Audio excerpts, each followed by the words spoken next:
So welcome. We recognize that there was a timeliness to doing a little bit of a survey right now of where everybody's at with their process of election organizing, and thought today would be a good hour spent just trying to identify questions that may not have occurred to us in the M&L context as we're sort of banging our way through the countdown. And plus, we have a little more information right now from Municipal Affairs, who we have a little bit more indication of where they're at on their own process and upcoming training. So we'll have a few of those things to share with you as well. So off we go. So as you know, the approach M&L is taking is basically, we have two options under the Act. Right now, the Municipal Elections Act, of course, provides for the sort of conventional style elections that we're all familiar with, but it also provides for the mail-in ballot. And recognizing that St. John's has been the only municipality with extensive experience of that to date, we have already had one webinar focused on vote by mail with the St. John's election filling us in a little bit on what the mail-in ballot process looks like. But it is basically the only option available to us if we are going to have any contingencies for a possible entry into lockdown, in the election period coming up in September. The department, this is a slide from Mary Oley's presentation at Symposium. They, of course, have already sent out a circular on the vote by mail and the particular requirements for this method, which is, of course, somewhat different, but not extraordinarily different from what you're all familiar with. Big differences in terms of the flexibility and the latitude that you have to afford accessibility under vote by mail, because we are talking about a voting period as opposed to basically a single election day with whatever advance poll arrangements you might have made otherwise. So there's a significant degree of latitude that it would afford you. There are some differences in terms of the nomination period, but that's something we can address. And of course, the ballot kits are going to be looking different than the ballots that you've used in the past. So recognizing that there are those sorts of differences, we're doing the best that we can to identify, the steps along the chain, where the PMA and M&L have come together to, encourage everybody to exercise vote by mail if they can. We're coordinating a countdown. There are going to be a number of resources and supports. Brad will be speaking here today as well to the group purchasing side of things. And of course, we're looking down the road at this being an opportunity for us to get ahead of the next round of legislative review that we can imagine will be happening for the Municipal Elections Act, because there are a number of issues with it that are kind of mirrored by the Provincial Elections Act, and that legislative review process is going to be happening in fairly short order.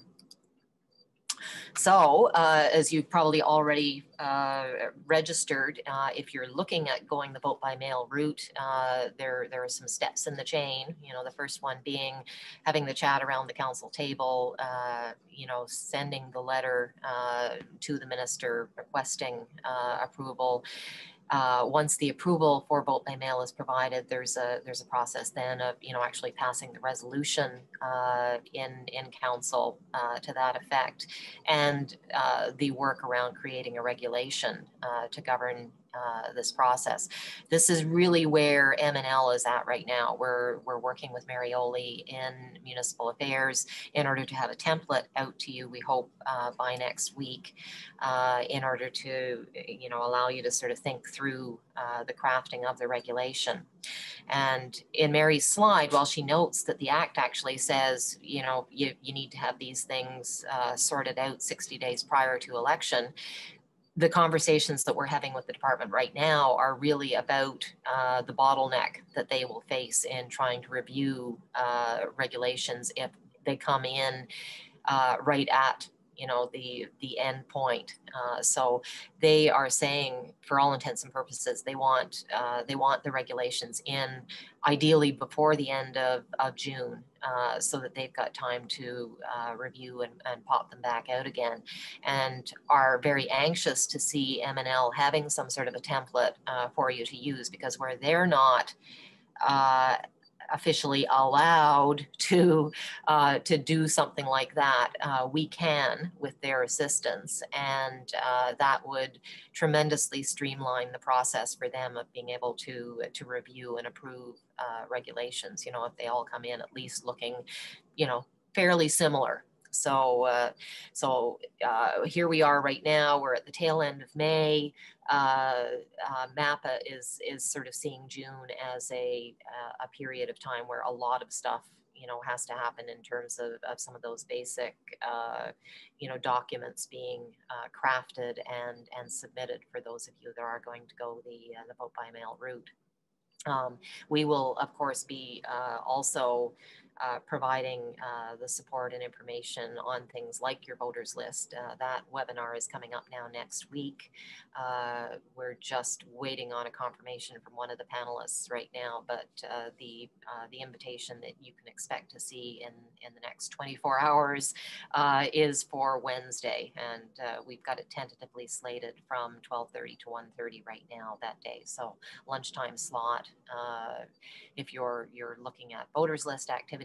And the next webinar after that is going to be the one on accessibility support. So we'll be doing a little bit more of a deeper dive by that point on some of the actual procedures day of, because there were other procedural documents that frankly have to be crafted that we'll be turning our attention to once we've actually got the regulations template in the can. So and this whole theme of accessibility is really one that runs through the whole vote by mail process. We can certainly look to do better on a number of fronts, and vote by mail actually does answer a number of needs on the part of individuals requiring special accommodations in order to be able to complete their votes. So anyways, we'll be talking about that a little bit more later. So of course you should all be familiar by now with the municipal elections page within the M&L website. We're continuing to upload information there as we get it completed. We will actually be doing a bit of a review of the timeline with Municipal Affairs this week in order to provide a few updates there.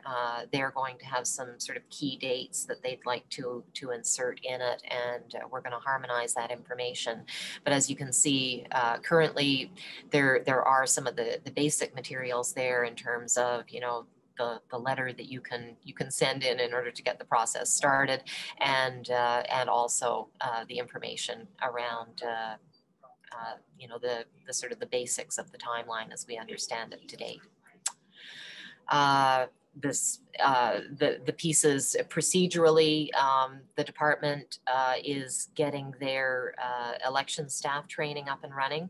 It's going to be happening from the tail end of May through until, I believe, the latest class dates are currently mid-June. So they have some anxiety right now about you know, having the information out there for the vote by mail piece of things, especially given that, you know, more constrained timeline we're seeing in order to allow time for things like regulations review. So they're very happy to be working with us on this front in order to ensure that the information that you need now, because June is going to be such a critical month for getting through these last bits of process, are actually, you know, ready and in your hands via the MNL portal, you know, sooner rather than later. And that access piece, I'll just make one final plug for that. This of course is the theme that we'll be exploring in the webinar after next. So you can probably expect to see that in early June now, but we'll be sort of pulling apart some of the other types of considerations that you might have around, you know, how you provide information on voting, what sorts of things that you might be looking at your actual polling location for, you know, if you're going to try and accommodate individuals with particular challenges, either mobility wise, or, you know, perhaps they have low sight or low hearing. There are plans that you probably, some of you may want to put in place for individuals who are living in long-term care as well. So those are more themes to come. And with that, I will stop the screen share and perhaps invite, let's see, Brad, do you want to say a word or two quickly about the purchasing end of things, and then we'll dive straight into questions? I think he had to take a call, Kathleen. So maybe we can go to questions now, and we can call him in when he has a moment. Yeah, sounds good. All right.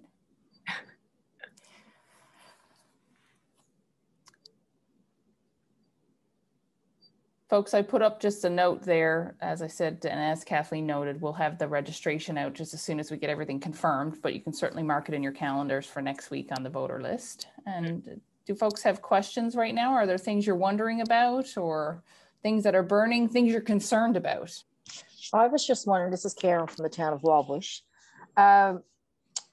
I'm assuming that if we go, regardless if it's an in-person or a vote by mail process, we're going to use the one type of a ballot, regardless of which way we end up going. I guess preparing for the eventuality that we may not be able to do it in person. Yeah. If things change, I'm assuming that that's the thought. Yes. What you're basically doing is, you know, there's a critical decision right now. Are we going to do vote by mail or not? Because when people refer to the blended option, it's not a blended option. It's vote by mail, and vote by mail is a very flexible voting solution. You can use it in an in-person context. You don't need to use the return envelope. You know, in that instance, it's a 2-envelope system, right? Mm-hmm. So you have the latitude to return the ballot a number of different ways during the voting period, up to and including election day. And for, you know, towns that are, quote, going blended, you basically, anybody that hasn't voted in the voting period to that point, you know, could well be presenting themselves at you know, the poll location, and at that stage in the game, you know, you could just be giving them the ballot and the secrecy envelope and using it that way. I'm looking for a little bit of clarity from municipal affairs on, you know, some of those procedural details when you're using it in different ways at different times over the election period.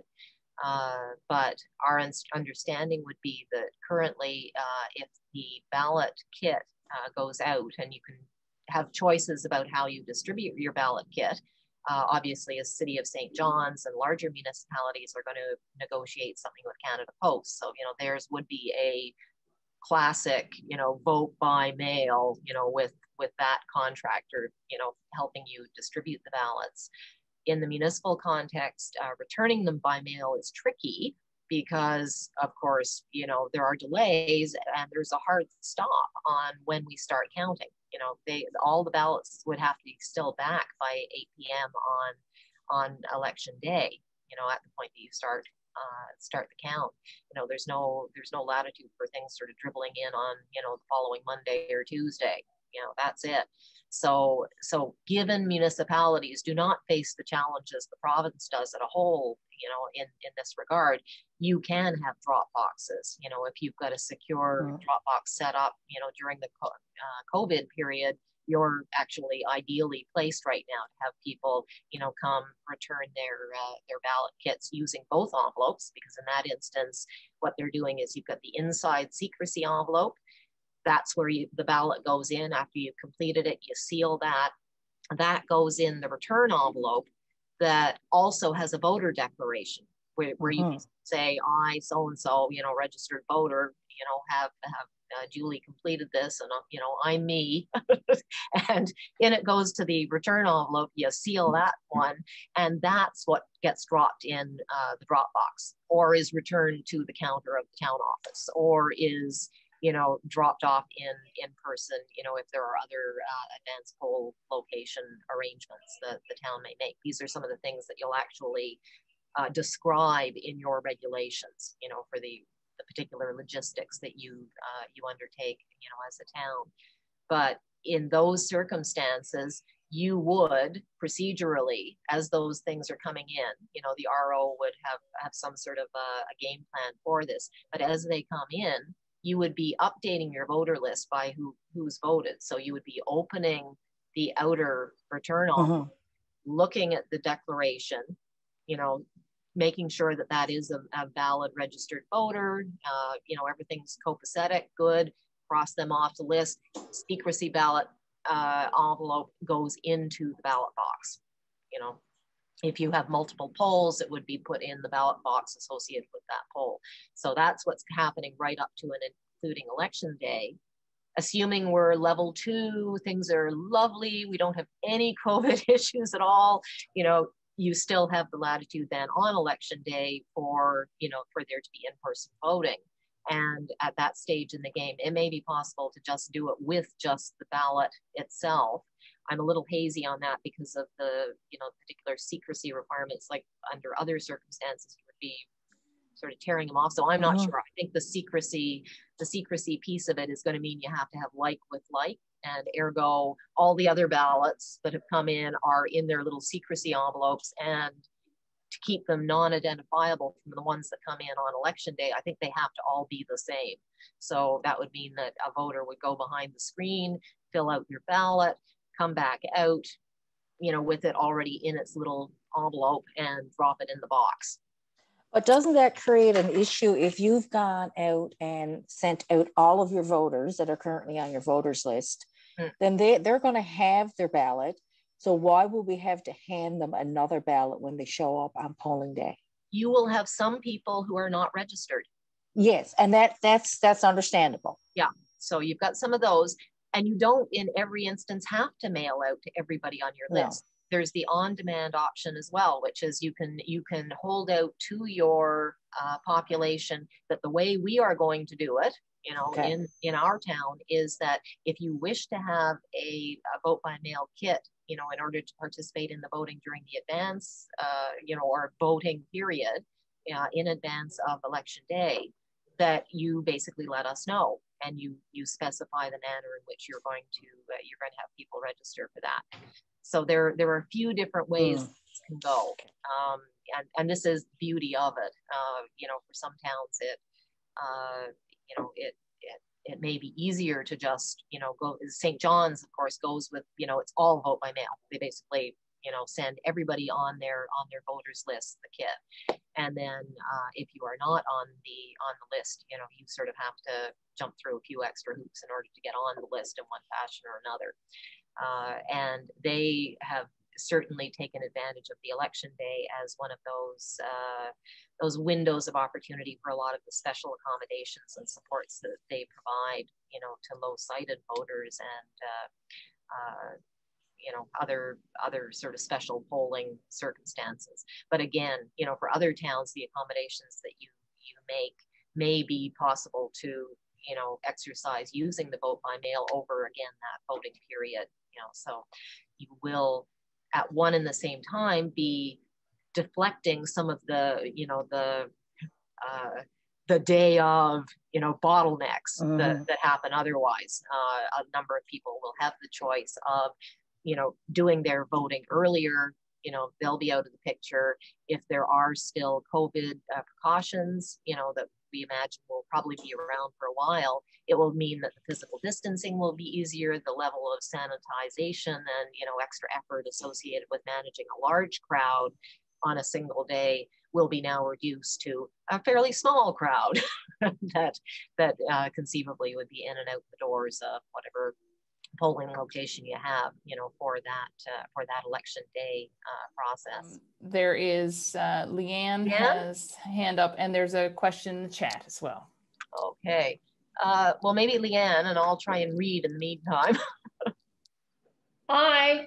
Hi, Leanne. Hi, it's Katrina. We're using Leanne's laptop. But, well, actually, Leanne was the one who was asking the question, so I said I'll ask it to you guys. Nomination day is 3 weeks before the election, I think. So how, I mean, that's not a lot of time to get your ballots done and get things mailed out. So what's going to happen with the timelines? Well, there is a crunch period there, and I mean that exists in the nomination process otherwise, because there's a certain amount of information that needs to be turned around in fairly quick order to the various candidates. The nomination period is actually longer because of the circumstances of vote by mail. Where you have an election period. So we've got a slightly longer nomination period as well. There's that is as I was taking the little time frame that gets sent out every election, the one from I'm not sure who sends it out, if it's M&L, and the last election was September 26th. So I was just kind of putting everything ahead 2 days to figure out, you know, just to get an idea of what the timelines were going to be for this year. Yeah. And so there's not much time from nomination day to election. Yeah, it is snug.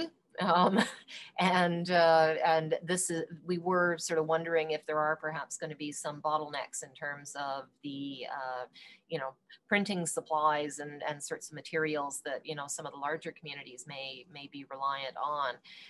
We also understand, though, that there are some things that can be done in-house, you know, certainly smaller communities, things like the ballot printing might be something that can actually be done, you know, in-house, so that you're not necessarily reliant on resources, you know. So that sort of turnaround, and that's really the thing that you're waiting on is, you know, who are the names that go on the ballot. So that's the very last piece of your kit that you're producing. So in theory, there are some ways that we can turn those pieces around a little more quickly. But this is some of the stuff that we're in consultation with MAPA with right now, you know, is sort of nailing those down. They're about to send out another circular because they've recognized there were a number of things that, you know, are sort of changes and represent challenges. So they're going to offer a little bit of that guidance as well. And so I won't sort of prejudge exactly how they're gonna be making those statements, but I know that they're working on them right now. But yeah, I mean, it is doable. We'll be trying to figure out all the ways to make it more doable, and you know, ensuring that members are supported in that.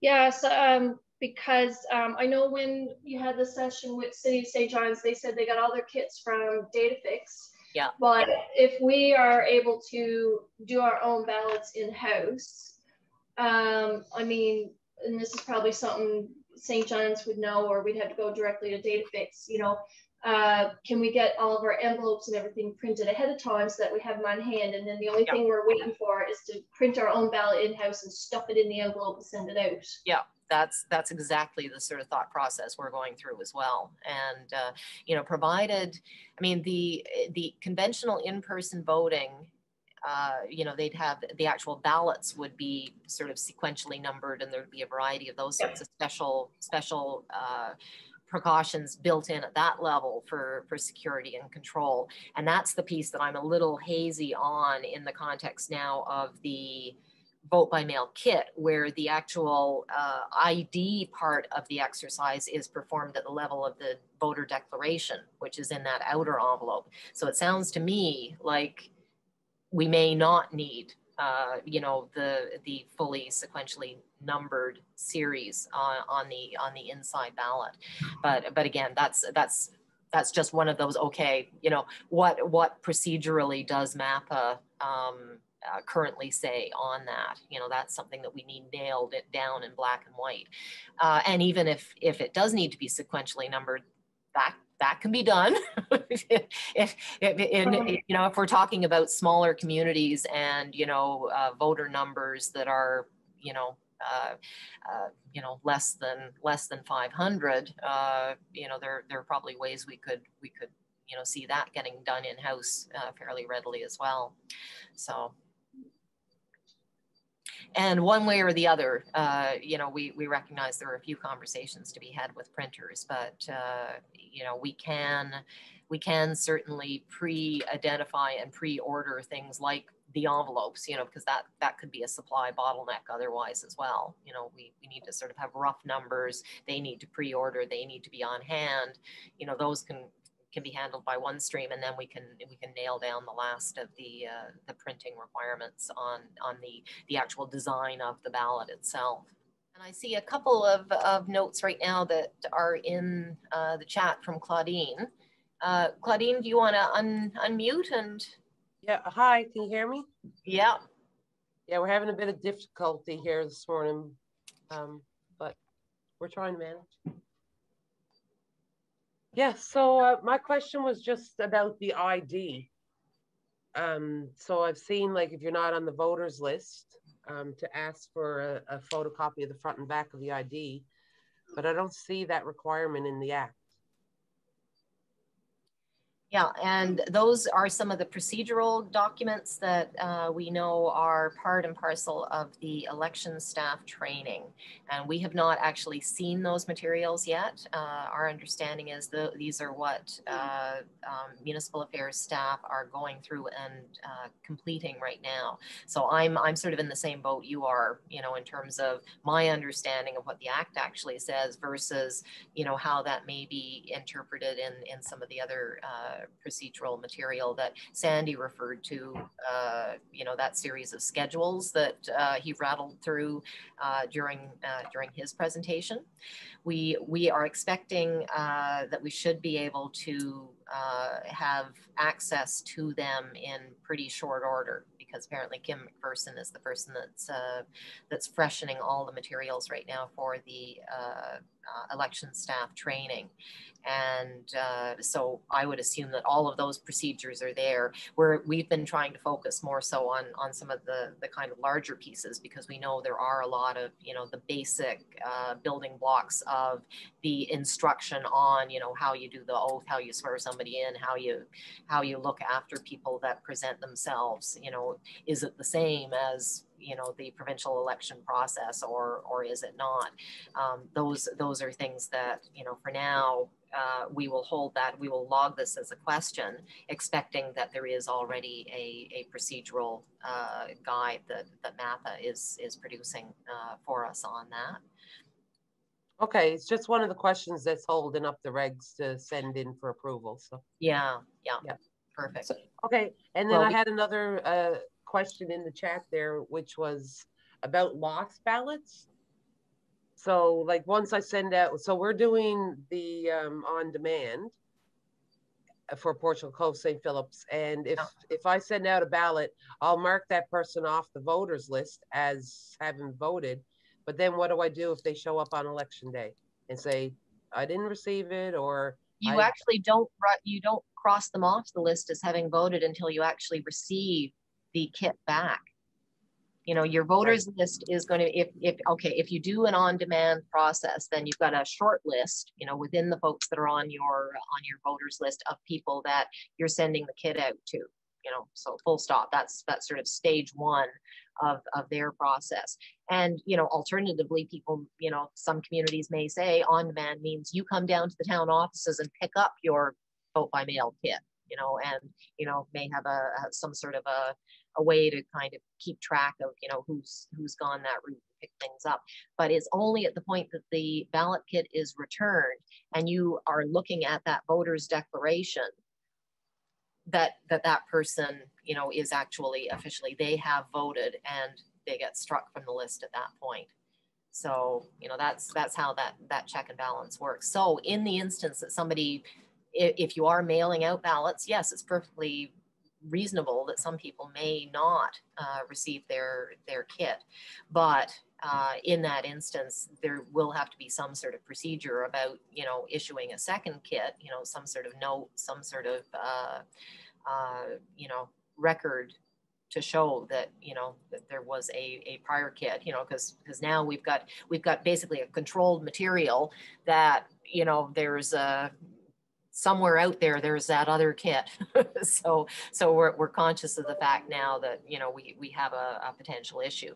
Now, ideally, it would be something, you know, that involves a sort of certification from the individual that, you know, yes, they are being given a second kit and they, you know, they are recorded in that fashion, and you are recording that, you know, from an overall returning officer standpoint, you know, because these are controlled materials. But at the end of the day, you know, it may wind up in the garbage. It may have been misdirected. It may have gone a variety of places, and our intent is to ensure that every person gets their vote. So yes, you know, they would be issued another kit, and at the point that it is returned, you know, they get struck off the list. And if they come back with another kit, then you have a list at that stage in the game that is saying, no, you know, you have voted already. Clear? And again, a few procedural wrinkles there that we expect will be sorted out in our conversations in the next week and a bit, I would say, you know, between MAPPA getting us their training materials and us getting them our template reg document, you know, with the guidance sheet that's going to go along with that, and Mary Oley giving us all of the feedback there, because, you know, any of my sort of figuring things out, or, you know, that doesn't make sense type questions, you know, she will give us one, you know, one way to go. The challenge we face with the current Municipal Elections Act is that it's another one of these prescriptive pieces of legislation. So basically, if it doesn't say we can do something, we can't do it.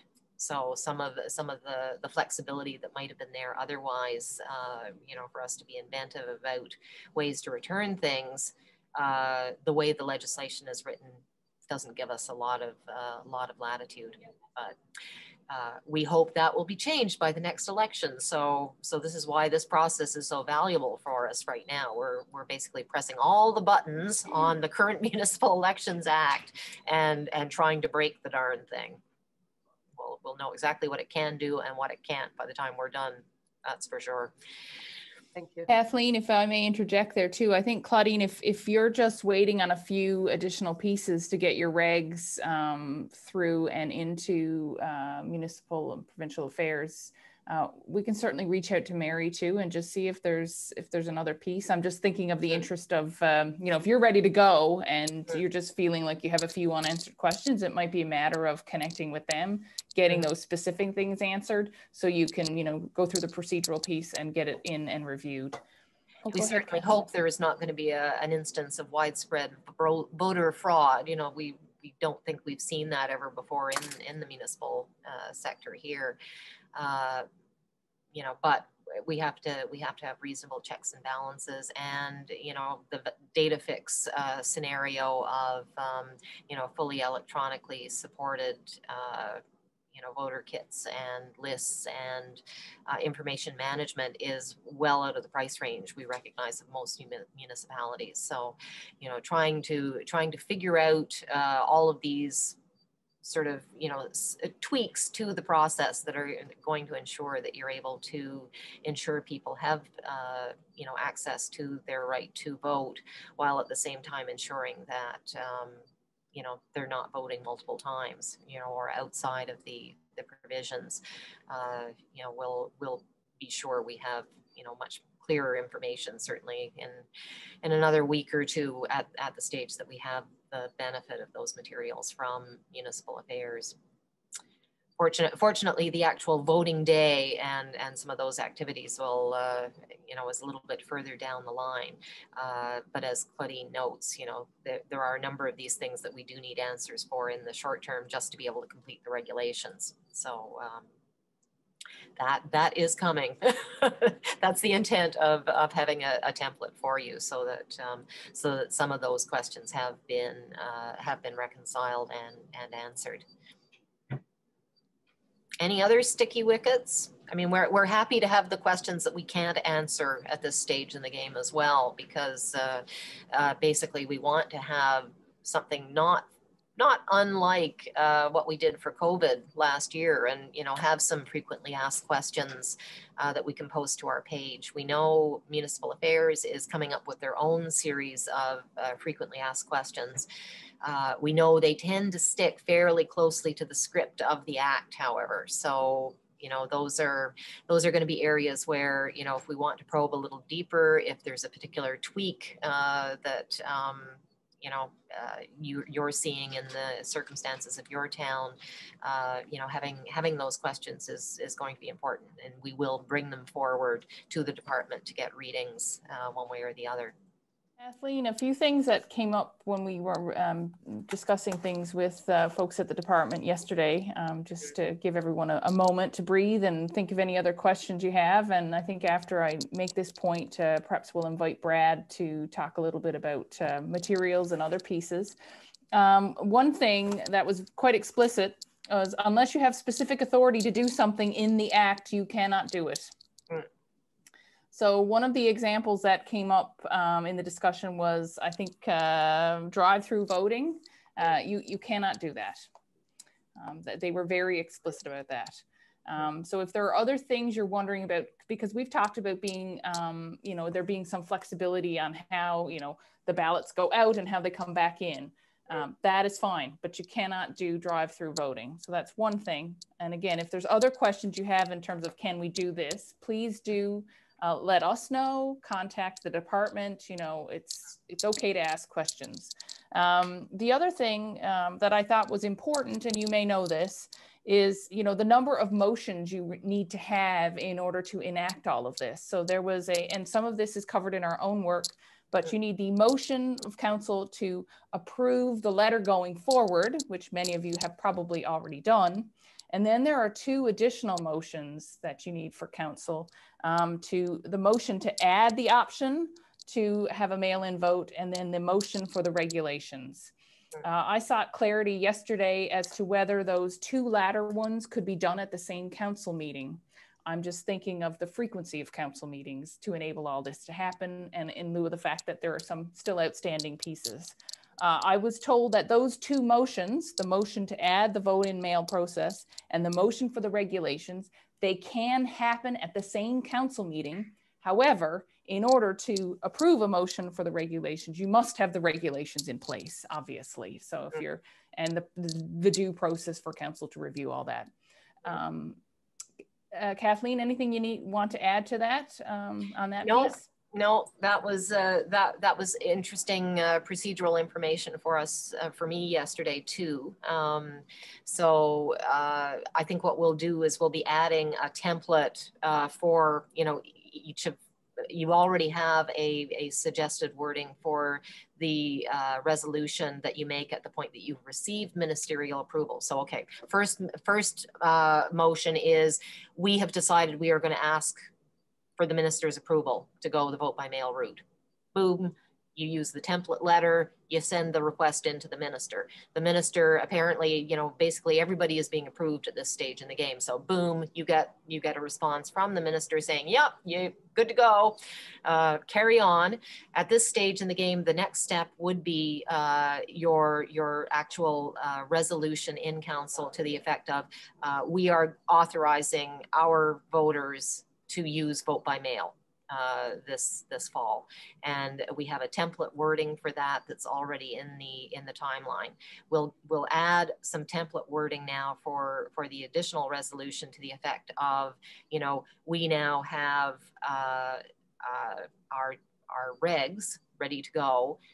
We are now adopting our regs. And my query there was, you know, technically you're kind of approving them in principle until they come back as approved from the department, because there may yet be, you know, tweaks that they require you to make. So I'm a little hazy right now. I still wasn't clear, you know, is there yet another resolution that is needed at the point you actually get the darn things finalized and, you know, they come back, you know, is that yet another one?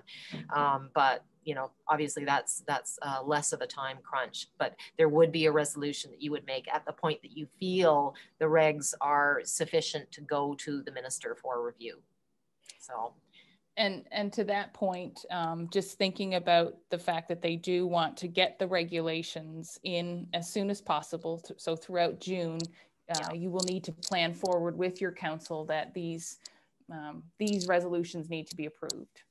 I want to make one final note on this as well, just so everybody knows this planning forward. If for some reason your council decides, or you have a collective decision that you will not hold a vote by mail option come election time, because you can do that, for whatever reason, you have to have another resolution approved by council to say you are not doing it. You can't just decide that you're not doing it and not have a resolution in council. So that was a piece of information we were provided yesterday as well.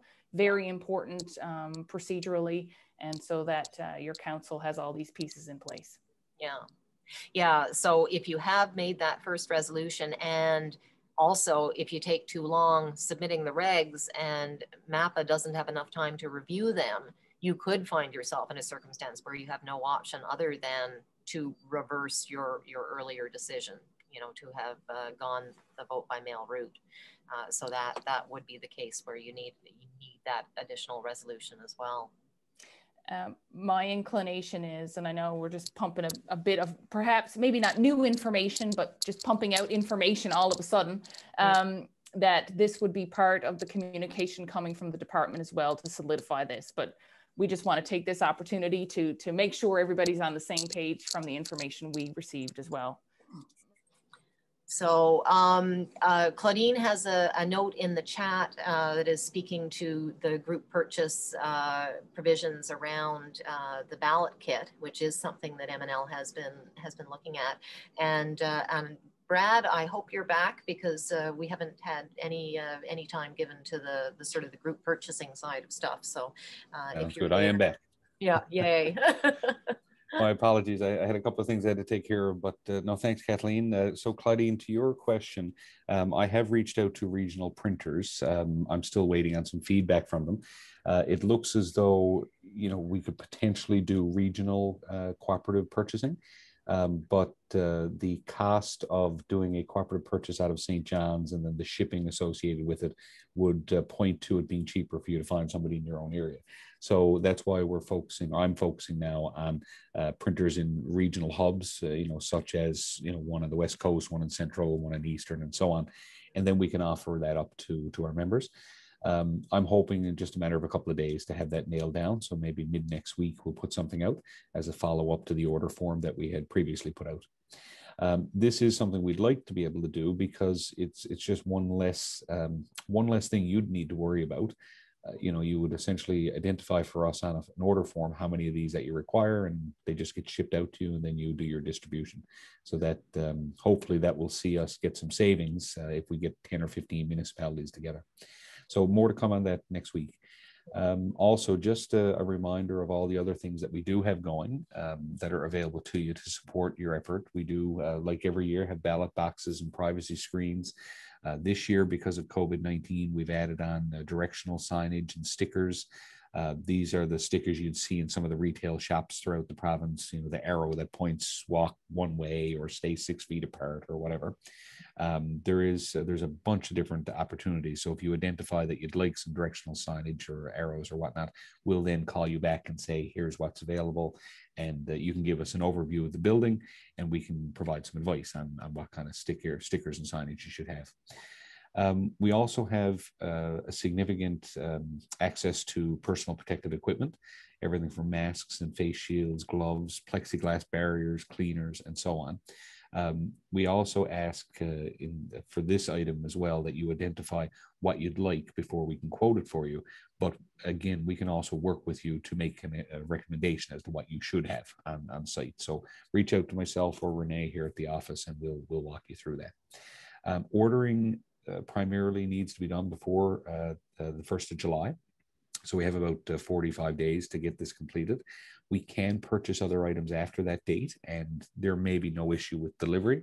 It's just, I'm sure you've all had this case where a supplier will only guarantee something if you meet a specific date, but I'm confident that when it comes to ballot boxes, PPE, and that kind of stuff, we can get that leading right up to the election just with a couple of weeks' notice. But in regard to maybe the directional signage and stickers and what's another example, plexiglass, you know, those kinds of things, we need ample time to be able to make the purchase and get it out to you.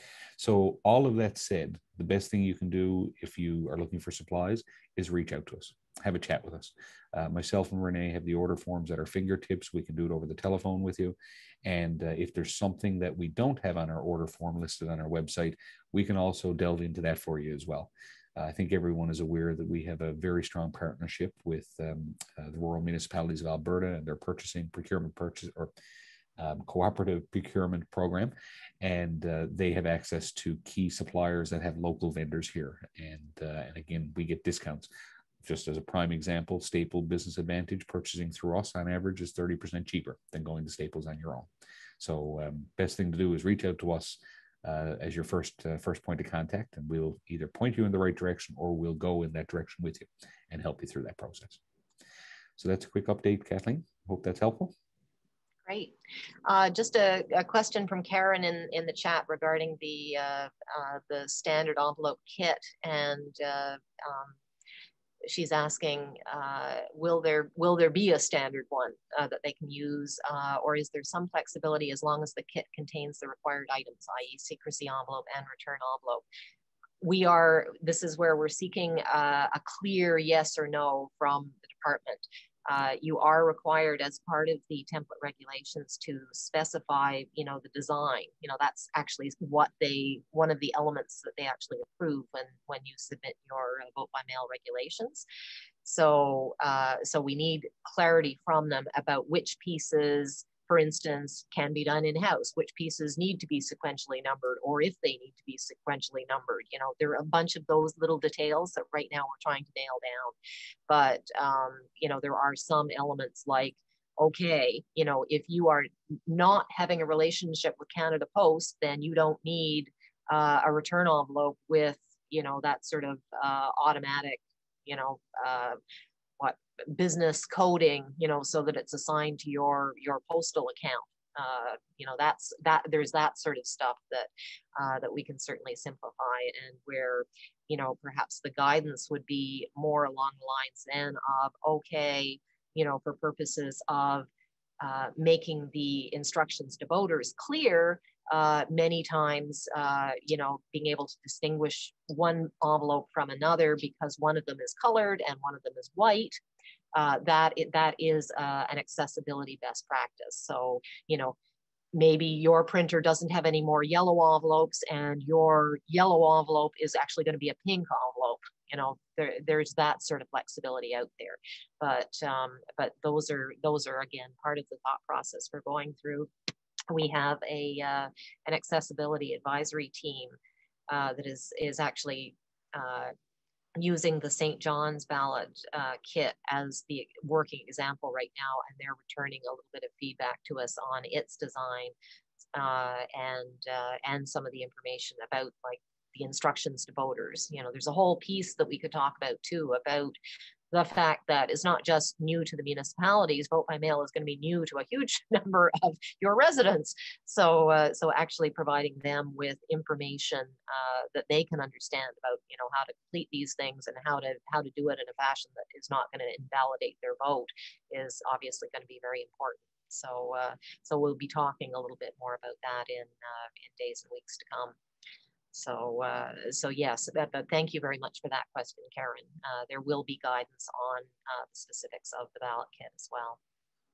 Lots to contemplate, but we can come back again for more questions next week, right? That's part of the continued conversations, I think, and it's I'm really happy that we're able to do this, and to Kathleen for ensuring that we make these conversations possible with all of you. You can always reach out to Kathleen as well with any questions and keep the conversation going. And we wish you a very good weekend, a good, safe weekend.